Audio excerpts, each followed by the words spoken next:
नमस्कार. पुरंदर न्यूज चॅनलमध्ये आपलं सर्वांचं स्वागत आहे. पुरंदर तालुका हा सतत दुष्काळानं अनेक वर्षे पिडलेला आहे.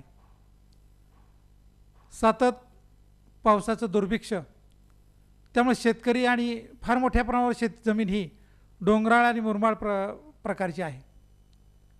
मग अशा प्रकारचा शेतीचा जर विकास करायचा असेल तर शेततळी तयार करणे, बांधबंदिस्ती करणे, जमिनीची पुनर्बांधणी करणे, यासाठी शेतकऱ्याला शेती विकसित करावी लागते. स्वतःची जमीन विकसित करत असताना जर जमिनीचे सपाटीकरण केलं, बांधबंदिस्ती केली, त्यासाठी मुरुम माती जर हलवली असेल तर त्यासाठी मात्र शासनानं कुठल्याही प्रकारचं स्वामित्व धन घेऊ नये अशा प्रकारचे आदेश पारित केलेले आहेत. परंतु काही समाजातील विघ्नसंतोषी माणसं अशा प्रकारचे प्रामाणिक शेतकरी शेती विकसित करत असताना अडथळे निर्माण करतात, चुकीच्या तक्रारी प्रशासनाकडे करतात आणि संबंधित शेतकऱ्याला मात्र नाहक हेलपाटे मारावे लागतात. असाच एक प्रकार पांगरे येथील गट क्रमांक 874 आणि 875 मधील शेतकरी संतोष एकनाथ काकडे यांच्या बाबतीत घडलेला आपल्याला पाहावयास मिळतो. मौजे पांगरे येथील गट क्रमांक 874-75 तसेच 869-870 मधील संतोष एकनाथ काकडे राहणार पांगारे, तालुका पुरंदर, जिल्हा पुणे यांच्या मालकीचा व वहिवाटीचा हे क्षेत्र आहे. या शेतजमीन मिळकतीमधून अनाधिकृत उत्खनन करून रस्त्यासाठी गौण खनिजाचा उपयोग केला म्हणून रॉयल्टी व दंड 2,750 ब्रासच्यासाठीचे 26,12,500 रुपये शासन तिजोरीत भरण्याचे आदेश महाराष्ट्र जमीन महसूल अधिनियम कलम 1966 कलम 48(7) नुसार तहसीलदार पुरंदर यांनी त्यांच्याकडील जमीन गौण खनिज आदेश 3/2012 दिनांक 19/11/2013 रोजी आदेश पारित केलेले आहेत. याबाबत आपण संबंधित शेतकरी संतोष एकनाथ काकडे यांच्याशी संवाद साधणार आहोत. नमस्कार. नमस्कार. पांगारा येथे तुमची नेमकी जमीन कुठल्या क्षेत्रात आहे? थोडीशी दुरुस्ती करतो सर तुमची. मगाशी आपण सांगितल्याप्रमाणे गट क्रमांक 868, गट क्रमांक 869, गट क्रमांक 870, गट क्रमांक 874 आणि गट क्रमांक 875 या संदर्भात असणारी ही केस इसवी सन 2012 साली सुरू झाली.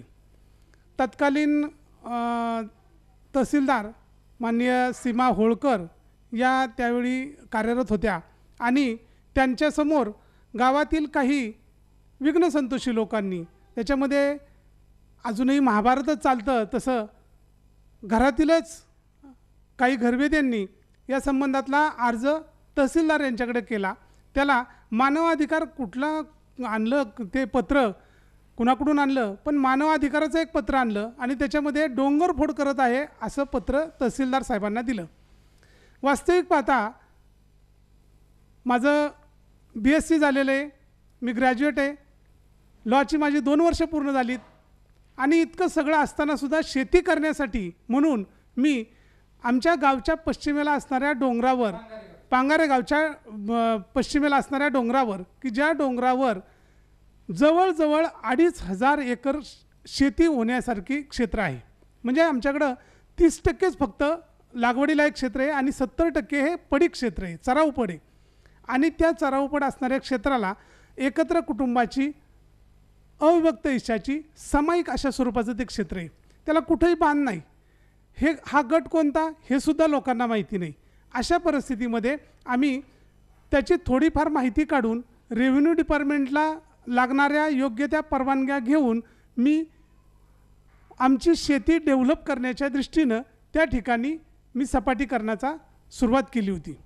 ही सपाटीकरण आमच्याच काही लोकांना न पाहवल्यामुळं आणि योगायोगानं त्यावेळेला BM-72 हा पाणलोट क्षेत्राचा एक कार्यक्रम आला होता आणि गावातील लोकांनी मला त्याचं अध्यक्षपद दिलं होतं. BM-72 पाणलोट क्षेत्राचा मी त्या काळचा अध्यक्ष होतो, की ज्याच्यावर 1,61,61,00,000 रुपयाची केंद्र शासनाची वसुंधरा योजनेतनं आम्हाला मंजुरी मिळाली होती.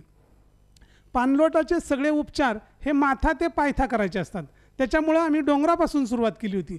मग ते पाणलोटाचे उपचार करत असताना त्या डोंगरावर आम्ही शेती तयार करण्यासाठी म्हणून सपाटीकरण सुरू केलं होतं. याचा सुगावा लागल्यानंतर ह्या मंडळींनी तहसीलदारांच्याकडे अर्ज दिला. तहसीलदारांनी COना म्हणजे सर्कल ऑफिसरना त्याचा पंचनामा करण्यासाठी सांगितलं. याची मला कुठली माहिती नव्हती, खबर नव्हती. ह्याच लोकांनी त्या COना तिथं नेलं आणि सरसकट सांगितलं 868 ते 874-75 काय गट सांगितले. वास्तविक पाहता त्यांनी सांगितलेली सगळी माहिती खोटी होती. आणि तसं असतानासुद्धा आमच्या शेतीचं सपाटीकरण तर केलं, पण त्याच वेळेस मंदिराकडे जाणारा जो रस्ता काळजरी खिंडते निष्णाई मंदिर, हा रस्ता जो 1856 सालापासून नकाशावर आहे, जुनाच रस्ता आहे. मंदिराच्या निर्मितीसाठी गावातील भाविक लोकांनी वर्गणी करून आणि श्रमदान करून तो रस्ता तयार केला होता किंवा त्या रस्त्याची डागडुजी केली होती. तो रस्ता मूळचाच होता, पण त्या रस्त्याची डागडुजी केली होती. ह्या लोकांनी माझ्या जमिनीच्या सपाटीकरणाचा पंचनामा केला, पण त्या रस्त्याचा सुद्धा पंचनामा केला. खरं तर रस्त्याचा पंचनामा करणे तसं अजिबात योग्य नव्हतं, कारण रस्ता हा धार्मिक आणि सामाजिक बाब होती आणि त्या केवळ मला धडा शिकवण्याच्या हेतूनं आणि आणखी काहीतरी वेगळं टाकण्यासाठी म्हणून त्यांनी रस्त्याचा सुद्धा पंचनामा केला. तहसीलदार मॅडमच्या समोर ज्यावेळी ही सगळी केस गेली त्यावेळी त्यांनी स्पष्टपणे त्यांच्या रोजनाम्यामध्ये असं लिहिलं आहे की जाब देणार हजर. त्यावेळी मी एकटाच हजर झालो, बाकी कुणी हजर नव्हतं. आणि त्याच्यामध्ये त्यांनी लिहिले, त्यांचे गटातून परवानगी न घेता स्वामित्वधन न भरता रस्ता 1 ते 1.5 किलोमीटर केला आहे. कोणी केला आहे? कोणी केला असेल तो, त्याची रॉयल्टी दंडासह भरून घ्यावी. म्हणजे त्यांनी रस्त्यासाठी हा दंड आकारित केलेला आहे. आणि त्याच्या पुढे ते असं लिहितात की इतर सपाटीकरण शेतीसाठी केले असल्याने व तेथेच मुरुम टाकला असल्याने स्वामित्वधन घेऊ नये. याच्यामध्ये स्पष्टपणे हा उल्लेख आहे की शेतीसाठी संतोष काकडे यांनी शेतीसाठी सपाटीकरण केलं होतं आणि रस्ता कुणी केला याचा उल्लेख इथं काही नाही आहे. शेतीसाठी सपाटीकरण केल्यामुळे त्याचं स्वामित्वधन घेऊ नये, रस्त्यासाठी मात्र त्याचा पंचनामा करावा. म्हणजे विषय कुणामुळं आला? त्या लोकांच्या अर्जामुळं हा रस्त्याचा विषय तिथं ऐरणीवर आला. अर्ज कोणी केलेला आहे? अर्ज कोणी केला आहे? अर्ज माझा चुलत भाऊ राजेश बाबूराव काकडे यांनी पहिला अर्ज केला होता. त्याचं कारणही तसं होतं की त्याला म्हणजे कोणत्याच बाजूनी त्याचं व्यवस्थित म्हणजे काय म्हणू त्याला सामाजिक भान नाही असं म्हणावं लागेल. कारण नोकरी होती ती पण सुटली, अनेक अडचणींचा तो तोंड देतो. आता सगळ्या अडचणी मी इथं सांगू शकत नाही, पण त्याला कधीही चांगलं पाहत नाही आणि त्या हिशोबानं त्यानं इतर लोकांच्या मदतीनं, गावातील लोक असतात 4 विरोधी असतात 4 बरोबर असतात, इतर लोकांच्या बरोबर घेऊन माझ्यावर आत्तापर्यंत 45 अर्ज केलेत. जव्हार योजनेतनं मी विहीर घेतली होती आमच्या मिसेसच्या नावाने, त्या विहिरीवर सुद्धा यांनी अर्ज केला की ही विहीर समायिकाच्या गटामध्ये आहे, समायिकातल्या सगळ्या लोकांच्या परवानग्या घ्या. आता प्रत्येक गट आमचा असा आहे 50-50 एकराचा एक गट आहे आणि त्याच्यामध्ये 100 लोक हिस्सेदार आहेत. सगळ्यांच्या सह्या जर मी घ्यायच्या म्हणल्या तर मला ती अनुदान मिळेल का जव्हार योजनेचं? नाही मिळणार. पण सुदैव असं की त्या विहीर घेऊन ठेवली मी आणि त्या विहिरीला खूप चांगलं पाणी लागलं आणि आता निष्णाई मंदिराच्या परिसरामध्ये त्या विहिरीचं पाणी लोक पितात आणि खऱ्या अर्थानं आम्हाला तो दुवा देतात. असो हा भाग वेगळा. तर अशा पद्धतीनं त्याने अर्ज केले आणि तो अर्ज केल्यामुळं आणि चुकीचा पंचनामा झाल्यामुळं मॅडमनी त्यावेळी संतोष एकनाथ काकडे व इतर असा उल्लेख स्पष्टपणे केला होता आणि त्याप्रमाणेच नोटिसा निघाल्या होत्या. मात्र मी असंच कुणालाही न घेता मॅडमना आलेला आदेश, होळकर मॅडमचा त्या 2012 साली आलेला आदेश, त्या आदेशावर व्यथित होऊन मी प्रांतसाहेब यांच्याकडं अपील केलं. प्रांतसाहेबांच्याकडे अपील केलं, परंतु प्रांतसाहेबांनी तिथं मी कुणालाही वादी किंवा प्रतिवादी बनवलं नाही, तर महाराष्ट्र शासन विरुद्ध संतोष काकडे अशीच लढत केली. प्रांतांनी माझं अपील फेटाळलं आणि तो दंड कायम ठेवला. मी तिथून RDCकडं म्हणजे उपजिल्हाधिकारी पुणे यांच्याकडं अपील केलं. त्या अपिलाला मात्र RDCच्या समोर मी सगळे पुरावे वगैरे त्याच्यासमोर कागदपत्र सादर केली आणि त्यांनी अतिशय व्यवस्थितपणे एक निकाल पारित केला की जिथं माझं अपील अंशतः मान्य केलं. म्हणजे माझा काही भाग मान्य केला आणि काही भागावर मात्र त्यांनी तहसीलदार किंवा खालच्या कोर्टावर ताशेरे ओढलेले स्पष्टपणे आपल्याला दिसून येतात. त्याच्यामध्ये ते काय सरळ सरळ म्हणतात की वादी यांचे एकट्याच गटावर एकट्यावरच का हा पंचनामा केला आणि मुळात 868 ते 875 असे 5-6 गट त्यांनी टाकले, पण त्या 5-6 गटापैकी फक्त 870 मध्ये माझा हिस्सा आहे, 868 मध्ये माझा हिस्सा नाही, 869 मध्ये माझा हिस्सा नाही, 875 मध्ये माझा हिस्सा नाही, 874 मध्ये मात्र मी इसवी सन 2013ला एक 4 एकर क्षेत्र खरेदी केलेलं आहे. त्यामुळं आत्ता माझा 2च गटामध्ये हिस्सा येतो. असं असताना RDCंनी त्याच्यामध्ये स्पष्ट नोंद केली की अरे जर समजा ह्या संतोष एकनाथ काकडे यांच्यावरच सगळा दंड यांनी आकारला असेल, ह्यांचं मात्र ह्या बाकीच्या गटामध्ये कुठंच नाव नाही, मग ह्या बाकीच्या गटामध्ये नाव नाही तर गटाला कसा काय दंड लावायचा. आणि त्या हिशोबानं त्यांनी सर्वच त्याचा जी फेर तपासणीचा विषय होता तो त्यांनी अंशतः अपील मान्य केलं होतं. त्याच्यामध्ये स्पष्टपणे लिहिलं होतं की वादी यांच्या एकट्यावर हा दंड लावू नये. मग हा दंड नक्की कसा लावावा, दंड कुणाकडून वसूल करावा याच्या फेर चौकशीसाठी प्रकरण पुन्हा सासवड पुरंदर तहसील कार्यालयामध्ये प्राप्त झालेले. हे सुद्धा 2016 साली प्राप्त झालं आणि त्याची फेर चौकशी होऊन आता ते माननीय तहसीलदार सध्याच्या त्यांच्याकडे ते आहे. सदरचा रस्ता कुणी केला आणि रस्ता कुठं जातो, संपूर्ण तुमच्या क्षेत्रातून रस्ता जातोय का रस्ता कसा जातो, रस्त्याचं कसं वर्णन करता येईल तुम्हाला? आता वस्तुस्थिती अशी आहे की काळदरी खिंड ते निष्णाई मंदिर अशा रस्त्याबद्दलचा हा वाद आता आहे. संतोष काकडे यांनी जे शेतीसाठी सपाटीकरण केलं त्याचा वाद नाहीच आहे. आता जी फेरचौकशी आहे ती काळदरी खिंड ते निष्णाई मंदिर हा रस्त्याबद्दल आहे. आता काळदरी खिंड ते निष्णाई मंदिर हा रस्ता आजचा किंवा आत्ता नवीन केला असं नाही. माझ्याकडे या ठिकाणी पहा 1856 सालचा हा नकाशा आहे की जो 1856 साली हा नकाशा प्रकाशित केलेला आहे त्या काळच्या शासनाने. त्या नकाशामध्ये इथं स्पष्टपणे आपल्याला दिसून येईल की मार्ग काळदरीकडे, मार्ग धनकवडीकडे आणि तोच रस्ता इथं निष्णाई मंदिर या ठिकाणी आहे. या इथून तो गावाकडे येतो. म्हणजे हा रस्ता पुरातन काळापासून अस्तित्वात होता. हा रस्ता नवीन कोणी केलेला नाही आहे, हा रस्ता पूर्वीच होता.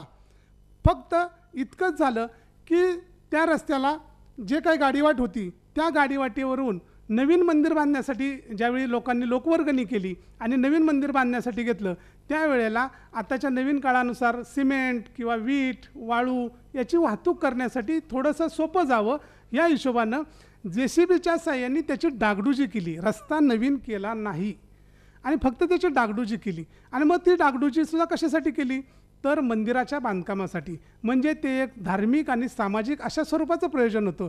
हा रस्ता मग कोणत्या कोणत्या गटातून आहे तर हा रस्ता त्यांनी जरी तिथं पंचनाम्यामध्ये उल्लेख केला असला 868 ते 875 तसं नाही. त्याच्या संबंधातली खाजगी स्वरूपाची मोजणी आम्ही करून घेतली आणि त्या खाजगी स्वरूपाच्या मोजणीनुसार हा रस्ता गट नंबर 869 आणि गट नंबर 870चा या रस्त्याशी काही संबंध नाही. या हा रस्ता हे इथं निष्णाई मंदिर आहे आणि इकडं काळदरी खिंड आहे. निष्णाई मंदिरपासून काळदरी खिंडीपर्यंत जाणारा रस्ता गट नंबर फक्त 874 आणि गट नंबर 875 ह्या 2 अंतर्गत जातो. जास्तीत जास्त रस्ता हा गट नंबर 874 मधून जातो आणि गट नंबर 875 मधून जातो. आता 874 मध्ये जे हिस्सेदार आहेत ना ह्या हिस्सेदारापैकी एकही माणूस सध्या पांगारमध्ये राहत नाही. ही सगळी मंडळी बाहेरगावी राहतात, मुंबईला, पुण्याला किंवा सासवडला त्यांच्या पोटापाण्याच्या निमित्तानं राहतात. या लोकांना तो रस्ता देवीच्या कारणासाठी केलेला असल्यामुळं त्यांनी त्याच्यामध्ये तक्रार करण्याचं किंवा त्याच्याबद्दल काही ऑब्जेक्शन घेण्याचं काहीच कारण नव्हतं. त्यामुळे तसं विचार केलं तर आज जे गट सगळे त्याच्यामध्ये नमूद केलेत 869चा रस्त्याशी संबंधच येत नाही, 870चाही संबंध येत नाही आणि 874 मधले लोक पांगारमध्ये राहतच नाहीत. त्यांनी ऑब्जेक्शन घ्यायचं काहीच कारण नव्हतं.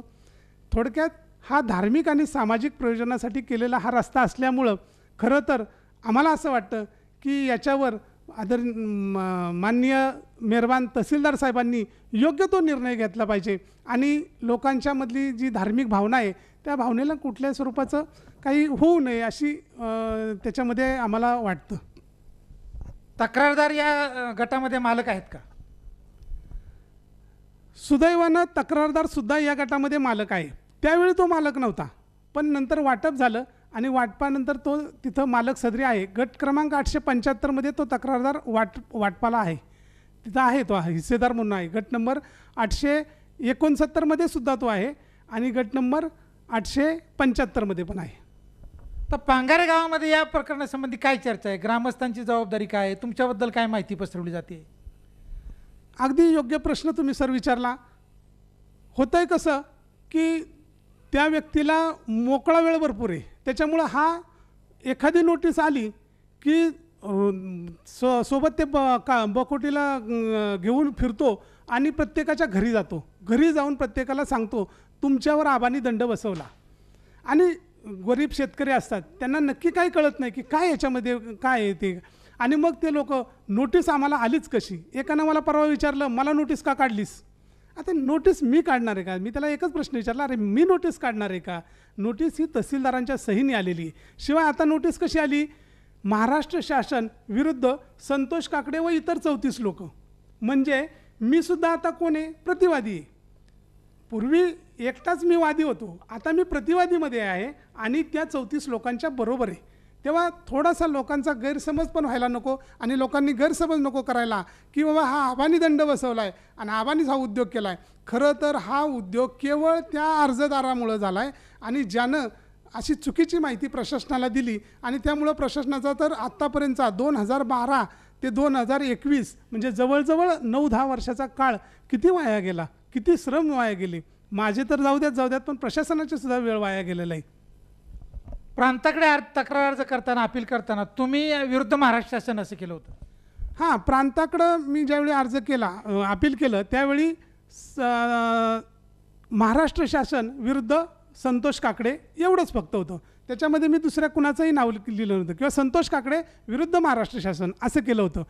पण त्या ठिकाणी बरोबर तुमचा प्रश्न, तुम्हाला असं म्हणायचं असेल त्यात बाकीची नावं कशी आली, बाकी इतर लोकांची कशी आली, तर तोही अर्ज माझ्याकडे आहे की त्यावेळेला गावातील 4 लोकांना बरोबर घेऊन अशा स्वरूपाचा अर्ज त्यांनी प्रांत साहेबांना दिला आणि त्याच्यावर त्या लोकांनी सह्या केल्या की ज्या योगे त्याच्यामध्ये त्यांचं स्पष्टपणे म्हणणं होतं की आम्ही ह्या गटातील सहहिस्सेदार असून सदर केसमध्ये आमचे म्हणणे मांडण्यासाठी आम्हाला त्यामध्ये येऊ द्या किंवा आम्हाला जागा द्यावी, आम्ही हिस्सेदार आहोत आणि हिस्सेदारांचे म्हणणे मांडण्याच्या दृष्टीनं आम्हाला त्यामध्ये समाविष्ट करून घ्या असं म्हणल्यामुळं RDCंनी स्पष्टपणे त्यांच्या आदेशामध्ये लिहिलं आहे की सहहिस्सेदारांचे म्हणणे ऐकून घ्या.